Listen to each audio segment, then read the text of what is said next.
Madam Speaker, and good morning to our good sponsor and the Department of Transportation. Yung mga questions ko naman po ay follow-up lang po sa earlier line of questioning that we posed during the committee hearing. First of all, this representation would like to extend its gratitude to the Department of Transportation for the data that it provided para po maka-contribute din yung representasyon na ito sa paano natin bubuuin ang isang pangmasang sistema ng transportasyon na at the end of the day, ang gusto nating makabenepisyo ng malaki dito ay kabataan, mga estudyante na nagko-commute, no? Mga kabataang manggagawa, no? Na wala namang pera na hawak sila, binibuild pa nila yung kanilang buhay, at ito po yung makakapagbigay ginhawa sa kung paano sila araw-araw na nabubuhay. Ang una ko pong sigurong questions ay tungkol po sa MIAA. This is something that we touched upon po doon sa committee hearing, and we again appreciate yung nabigay na datos. 2024 marked the year of the PPP of MIA and SMC. This is so because the year is marked with the only and highest service concession revenue. Private concessionaires po siya na associated with SMC. It amounted po to 6.9 billion pesos. Now, this is from the data that was provided to this representation by the department. This made 2024 the year with the highest revenue generated, amounting to 19.2 billion pesos. And due to the PPP, 2024 marked the highest national government share of 31.8 billion pesos, but also an income loss of 22.5 billion pesos. Given na ang laki po ng loss vis-a-vis yung income, can the agency provide an explanation kung bakit? Bakit po malaki yung income loss versus yung revenue na na-generate naman po? Ito ba ang rason kung bakit tinaasan ang terminal fees to cover po the income loss ng MIAA?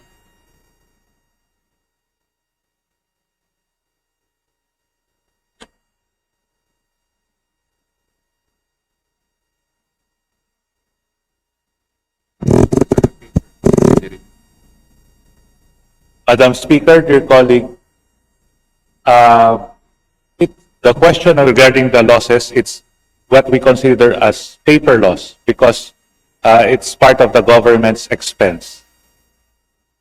The 30 billion is considered as a paper loss because it's part of the government expenses. The 31 billion po, ano po yung government expenses po na ito?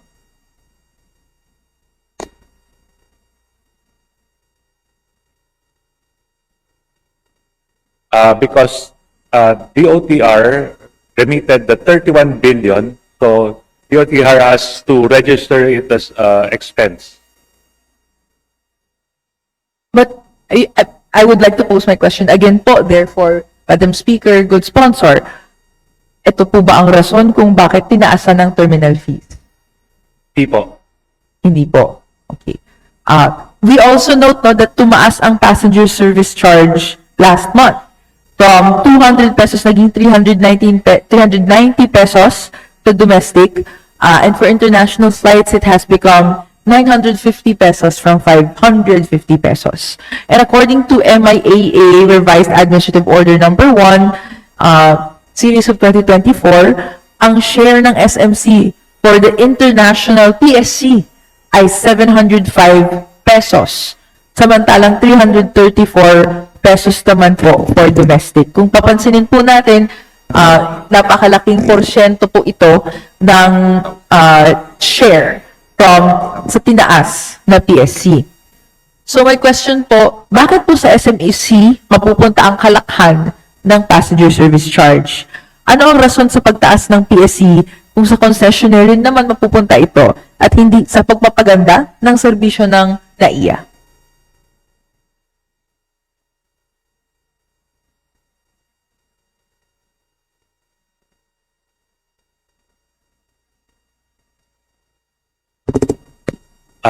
Ito po kasi ang nakalagay sa contract between ADB and the national government. Madam Speaker, good sponsor, pwede po bang manghingi ng rason bakit po ito nilagay sa kontrata?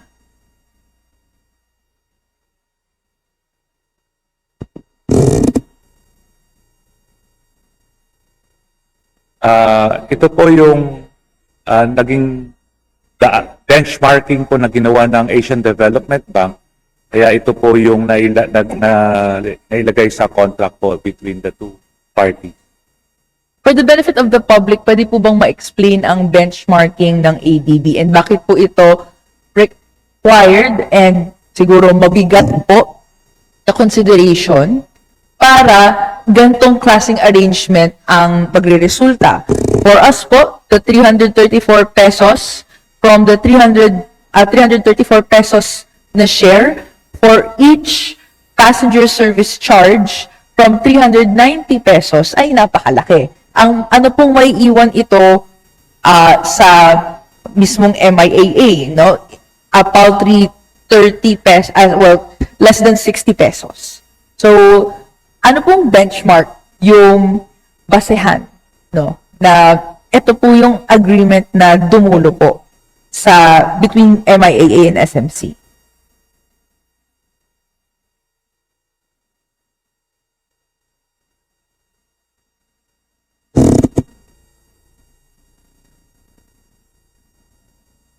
Una-una, ang benchmarking po is among the Southeast Asian countries na airports. At pangalawa po ay since year 2000 pa po ang increase ng terminal fees. Almost 25 years na po ang nakaraan since we increased the terminal fees. At ang pangatlo po, 82% goes to the national government. At very minimal na lang po ang napupunta sa concession. Yes po. Ang perspective ng representasyon na ito, no, when benchmarking yung usapin, no, ay paano ma-attract ang private concessionaires, corporations to invest po in public services, public utilities like MIA or airports, no, air services, na actually at the end of the day, ito po yung exactly pinuput natin into question, no?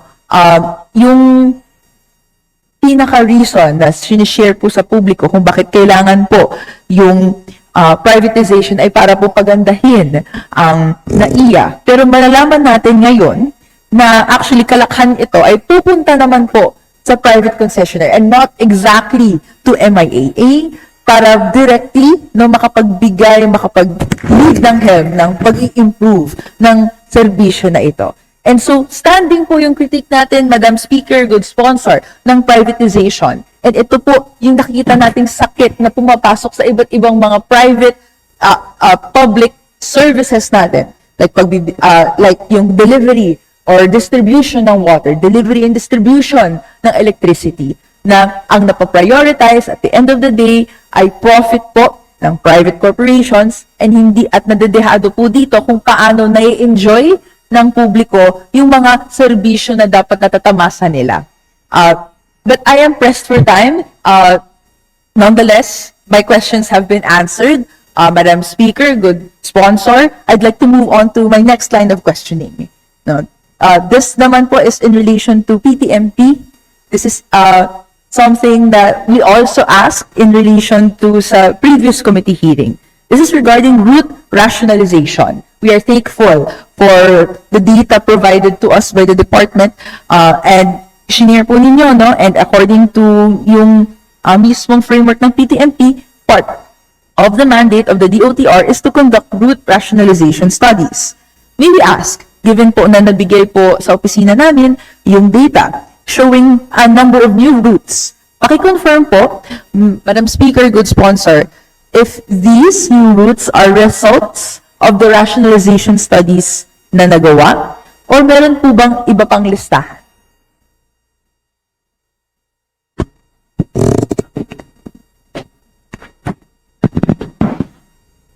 Dear Madam Speaker, dear colleague, yes, you're correct po. These new routes are results of the rationalization studies.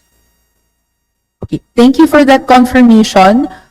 So, bali po, pagkatapos ng mga pag-aaral, ito po yung na-arrive nating mga roots, no, na gusto nating mapagana. Tama po ba?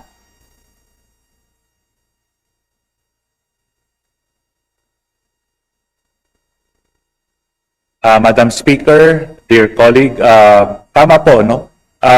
These routes were accredited by the LGUs and approved by LTFRB. Madam Speaker, good sponsor, my next question would be, ilan sa LPTRT na binuo ang may strong resistance from both commuters and transport workers flying the routes po?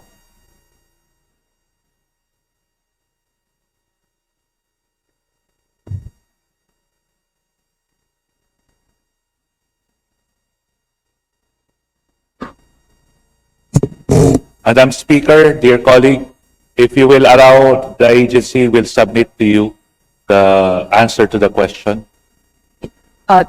This representation would be glad to receive the data po, Madam Speaker, good sponsor. But allow me to share for the benefit of the public yung dalawa pong concrete examples na this representation received reports of.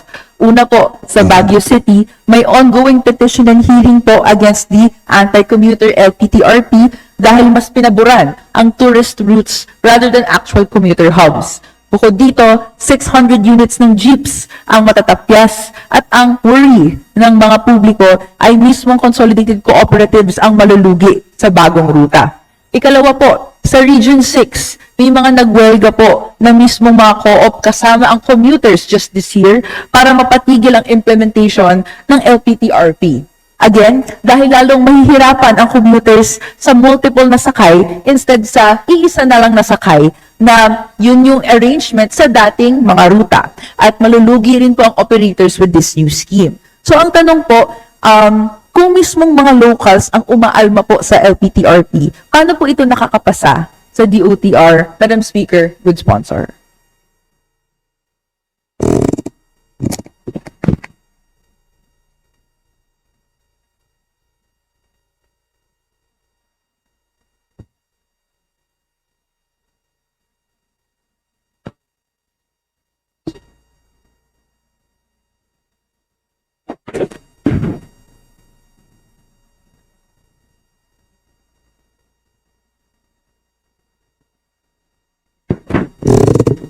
Madam Speaker, dear colleague, may ginagawa pong kaukulang pag-aaral regarding dito po sa Region 6. Specifically, Bacolod, dahil po sa decision po ng LG. So definitely, LTFRB is on top of this concern. Kung maaari po sana, no, because sa kaalaman natin, no, there was proposed LPTRP that is being implemented, that is being rolled out, and ito po ngayon yung concrete feedback from commuters, from cooperatives, and sinasabi po nila hindi po gumagana. Bago po sana na simulan at the very start yung pag-implementa nito, ay na-consider po ng mabuti hindi lang po ng LGU but at DOTR regionally, kung okay po ba to in the first place or hindi. At yun po yung maaasahan natin sana moving forward, Madam Speaker, good sponsor.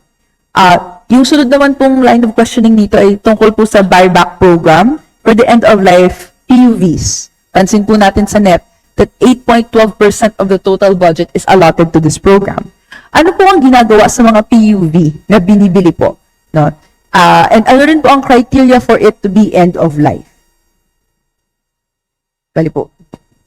Naiiwan po ba ito sa junk shops, in-upcycle, ano pong ginagawa natin ang ng department dito, Madam Speaker, good sponsor.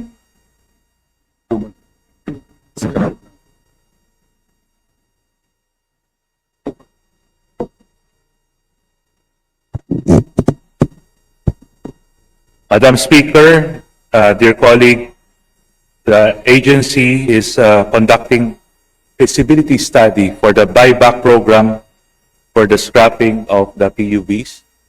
The end-of-life program is being, the scrap vehicle is being bought back by the agency. Yes po. Ano pong ginagawa natin sa dating jeep pagkabili? It's being sold as scrap. So the scrap. It's subsidized already by the agency. Okay. Thank you for that clarification, Madam Speaker and sponsor. May budget, I'd like to present no, an alternative that this comes from transport groups. Rehabilitation. Meron po tayong datos tungkol sa kung paano po ba, how much it would cost. No? Ang cost ng full-on rehabilitation, including yung pag-up to standard ng engine, ay nasa 480,000 pesos. This figure is from Charsham Motors ng Cordillera. At special pa nga ang build nila dahil kailangan magkarga ng produce pababa at paakyat. Cheaper ito kung sa flat roads lang po siya gagana. So, my question po, Madam Speaker, good sponsor, may budget ba for rehabilitation? Kung wala, bakit po? Dahil mukhang this is a cheaper, even cheapest, way to en masse improve and upgrade our PUVs. Madam Speaker, dear colleague, tama po yun, no? There's an alternate option. But since we have to be Euro 4 compliant, yung engine po should be brand new and to protect the environment, it should be Euro 4. But the body, pwede po, the agency can have a second look para po may paggamitan yung old body po ng unit.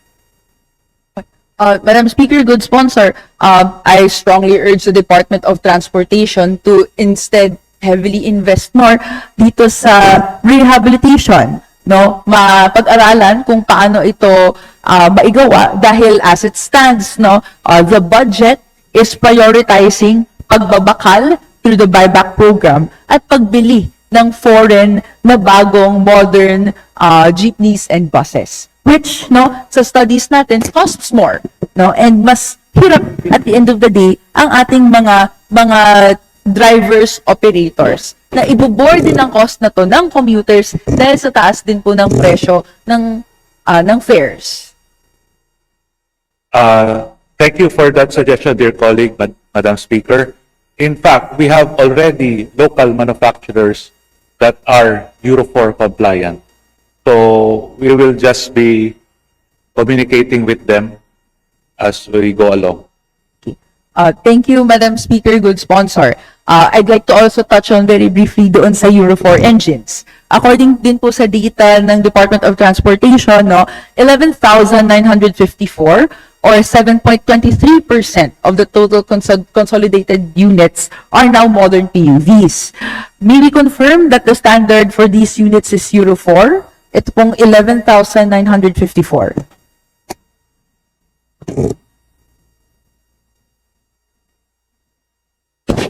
Madam Speaker, dear colleague, yes, compliant po. We have 11,954 units that are considered as modern utility vehicles and are Euro 4 compliant. Thank you very much for that confirmation. Pero sa kaalaman din po ng representasyon na ito, and ito po rin yung sinasabi ng transport groups, sa ibang bansa na sa Euro 6 or Euro 7 na sila. And maraming instances po na maraming mga nasisiraang units, no, nahihirapan i-repair dahil may shortage na po ng mga parts ng Euro 4 sa market.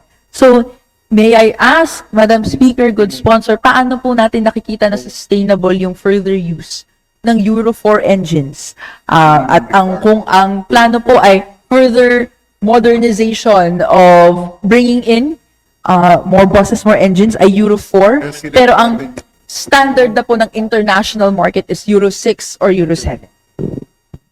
Madam colleague, dear colleague, Madam Speaker, yes, that's a good suggestion. The Euro 4 compliancy is just the minimum requirement. We can go Euro 5, Euro 6, Euro 7. Okay, thank you for that, Madam Speaker, good sponsor. May plano ba, therefore, ang Department of Transportation na mag-comply sa international market standard of Euro 6 or Euro 7? Magkano po ang inaasahan nating difference ng per unit cost kung instead of Euro 4, Euro 6 or Euro 7 yung bibiling engines? That's a good point, Madam Speaker, dear colleague. We should also, yes, we're open to it, and we have to coordinate with the Department of Trade and Industry to have it in tandem with the Philippine National Standard or the PNS. Okay.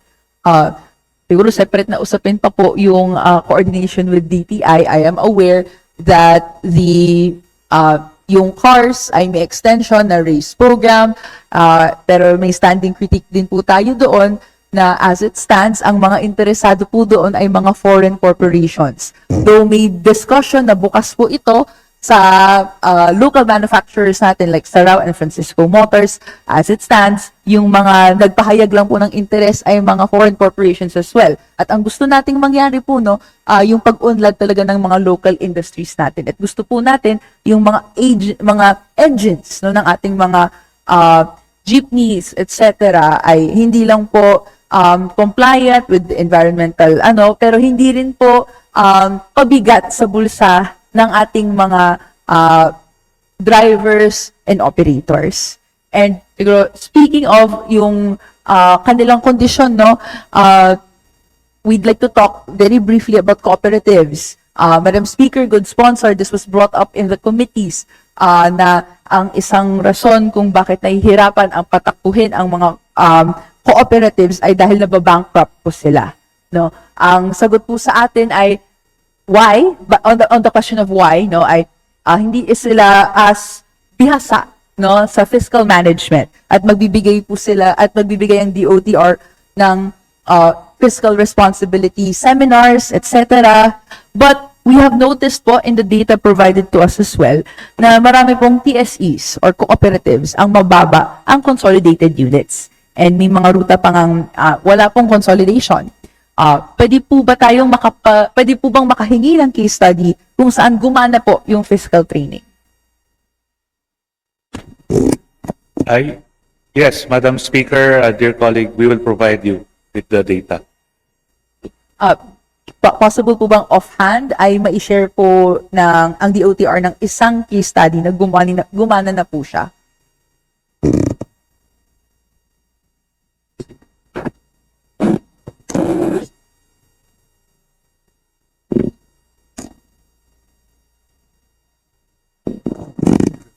Madam Speaker, dear colleague, we have 5 pilot sites already, namely Antipolo, Bacolod, General Santos City, Mandaue. Okay. We'd like to receive yung full report, Madam Speaker, good sponsor, tungkol sa paano po, kailan po binigay ito, ano pong epekto ito sa cooperatives, at kung gumagana po ba siya at the end of the day after nito. My last question po, Madam Speaker, good sponsor, is in relation po sa number of operating PUJs nationwide. Ito po ay based po sa committee hearing itself, no, that the number of PUJs is now 128,000, UV 17,000, minibus 700 plus, modern bus 1,400, and then MPUJs 11,954. But ang notable po dito ay this is a reduction of 170,000 PUJ units nationwide. And hindi po enough yung 11,954 MPUJs, modern PUJs, para i-replace po yung malaki na gap na naiwan po ng mga PUJs na wala na po.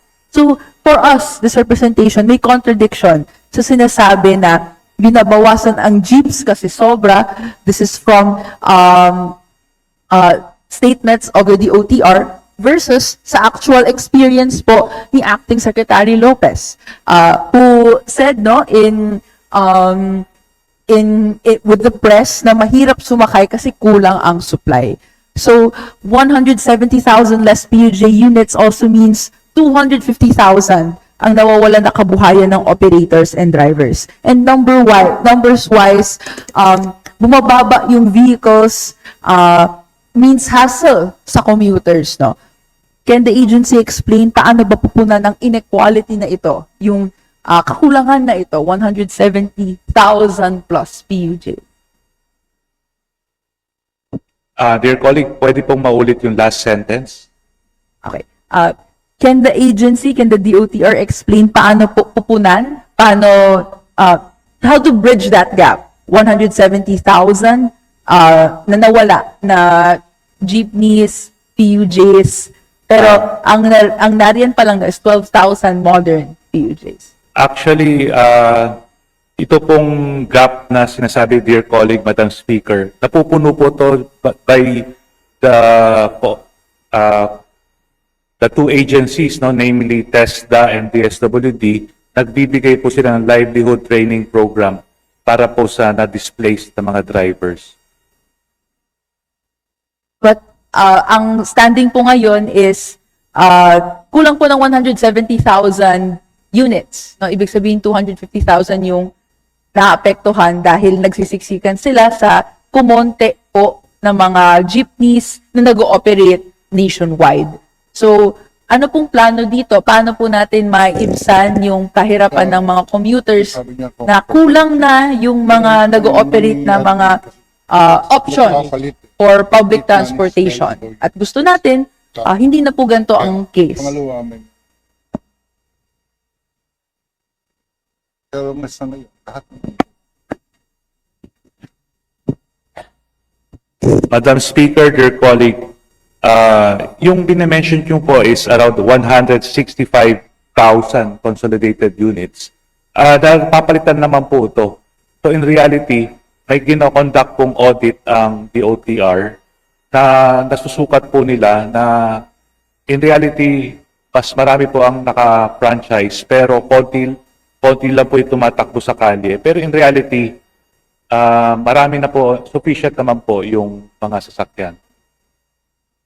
But this is contradictory po, Madam Speaker, good sponsor, sa mismong sinabi na ni Acting Secretary Lopez na mahirap sumakay kasi kulang ang supply. But siguro, Madam Speaker, good sponsor, does the DOTR recognize na may kakulangan ngayon ng supply?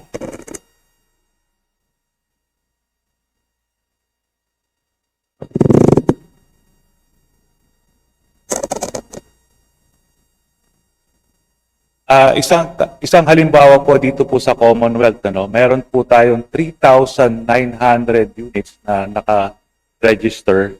Pero in reality, 1,300 lang po or 1/3 of the registered units lang po ang tumatakbo sa Commonwealth. So, 3,900 ang naka-register sa Commonwealth Avenue, pero nag-conduct po ng audit ang DOTR na 30% lang po ang actual na biyahe. So is the good sponsor, the DOTR, Madam Speaker, saying na wala pong kakulangan dahil meron naman, pero hindi nag-ooperate? Is this what is being said? Meron pong kakulangan, pero importante po, yung 3,900 na units na naka-register, dapat po lumabas sa kalye. Ang nangyayari po, nagdududa po ang ahensya, baka po binibenta po yung franchise, hindi po lumalabas sa kalye yung 3,900 para po mapuno ang kakulangan dito po sa daan ito. Halimbawa po is ang Commonwealth Avenue. Kung itong 3,900 nandun po sa Commonwealth, definitely walang kakulangan. Pero nagkakaroon ng temporary kakulangan dahil po hindi po lahat lumalabas sa kalye. Ito pong 1,300 units lang po ang nasa kalye. Madam Speaker, good sponsor, gusto po natin humingi ng report tungkol doon sa sinasabi na hindi po tumatakbo na units pero meron naman po dyan to this representation after this interpellation. But seeing as kulang na po or patapos na po yung oras ko, Madam Speaker, good sponsor, sa bahagi po ng representasyon na ito, standing po ang kritik pa rin natin, no, na the Jeepney Modernization Program or the PTMP ay nakapag-cause ng kakulangan ng supply, umaaray ang commuters at ang standing plans na binubukas niya sa mga kooperatiba, sa ating mga drivers, ay still, ang isang buyback, pero at the end of the day, ay papabili ng modern PUJ na mahal,